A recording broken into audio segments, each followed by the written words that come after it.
There things happened to me nearly 10 years ago. I lived in a city, but the city was hot in summer. I wanted to see the country. I wanted to walk in the woods and see green trees.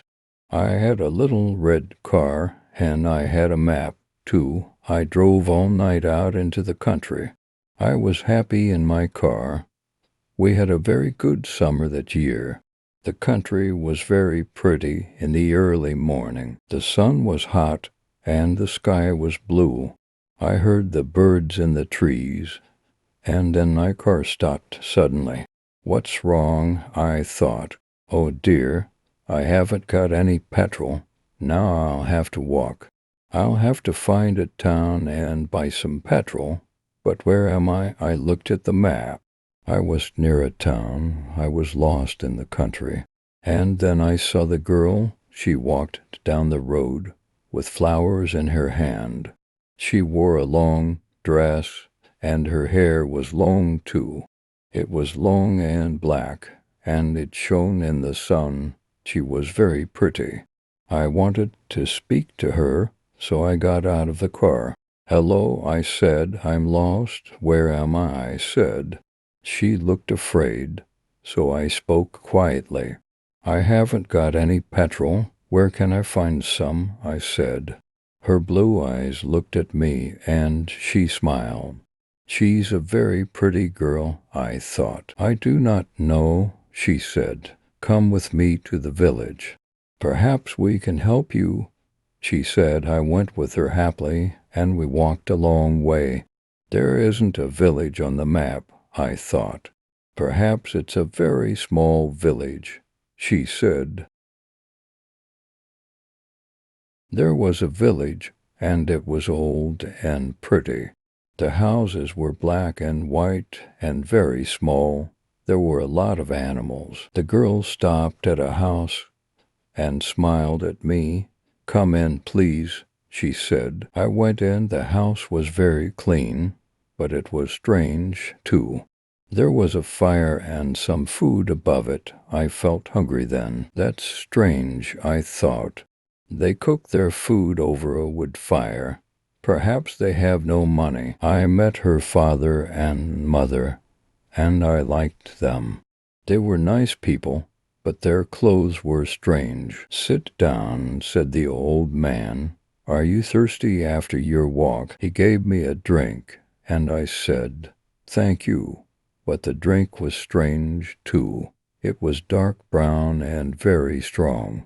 I didn't understand, but I was happy there. I asked about petrol, but the old man didn't understand. "Petrol?" he asked. "What is that? This is strange," I thought. Then I asked, "Do you walk everywhere?" The old man smiled. "Oh, no, we use horses," he said. "Horses," I thought. "Horses are very slow. Why don't they have cars?" But I didn't say that to the old man. I felt happy there. I stayed all day, and I ate dinner with them that evening. Then the girl and I went out into the garden. The girl's name was Mary. "This is nice. We like having visitors. We do not see many people here," she said. We spoke happily. She was very beautiful.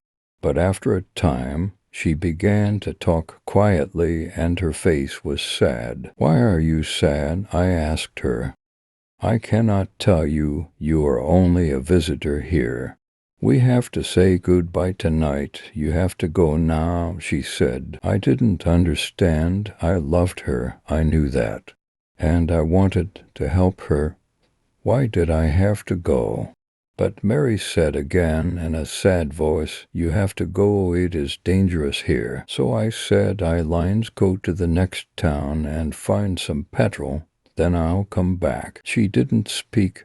"I love you, Mary," I said, "and I'll come back to you. You won't stop me." She said goodbye to me at the door.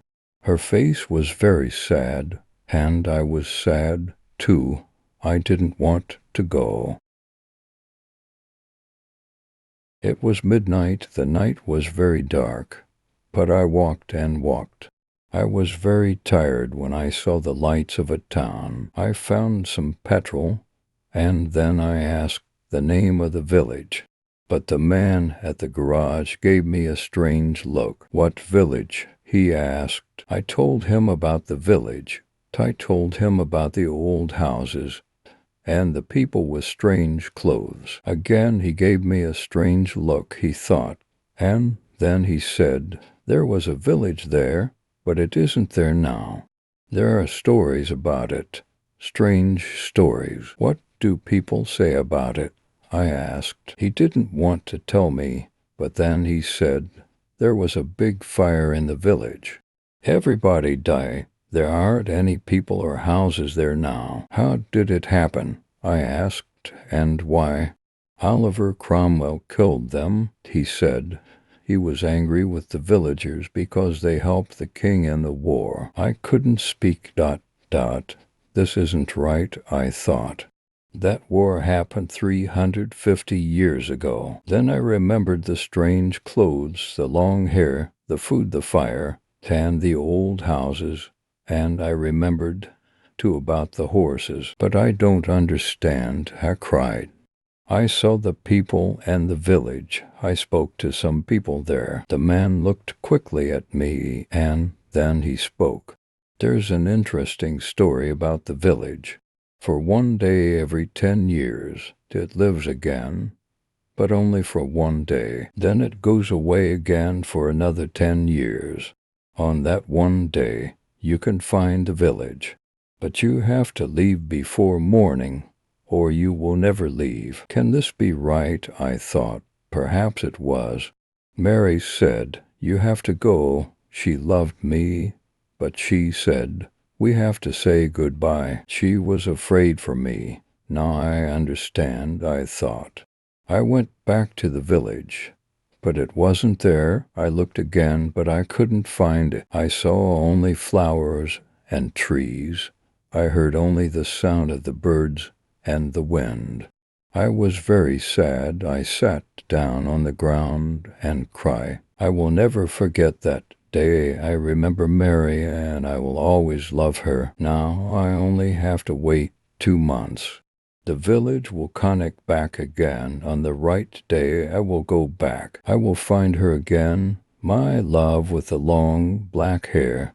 And this time I will not leave before morning. I will stay with her. The end.